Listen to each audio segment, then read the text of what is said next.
শুধু আমার মতো শাশুড়ি যেন আর কারোর ঘরে না দেয়।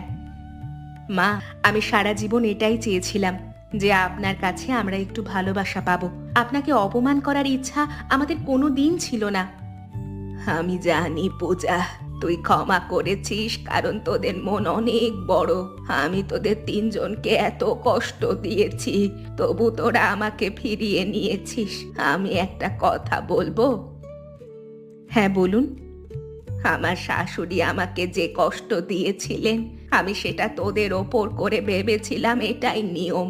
বউ মানেই অপমান সহ্য করবে, কিন্তু তোরা আমাকে শিখিয়েছিস বউ মানে তাকে সম্মান জানিয়ে বাড়িতে রাখতে হয়।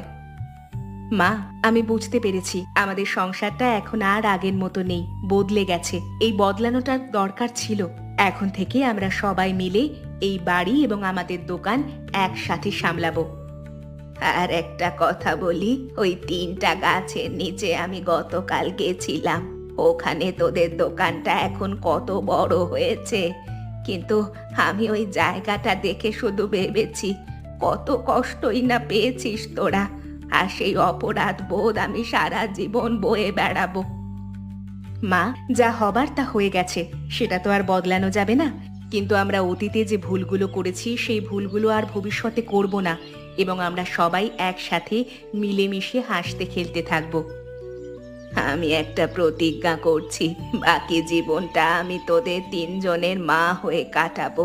আর তোমরা দেখলে তো শাশুড়ি বৌমার আদর্শ সম্পর্ক কিরকম হওয়া দরকার। শাশুড়ি বৌমার মধ্যে যদি এমন সম্পর্ক না থাকে, তাহলে সংসার ভেঙে যাবে, এটাই নিয়ম।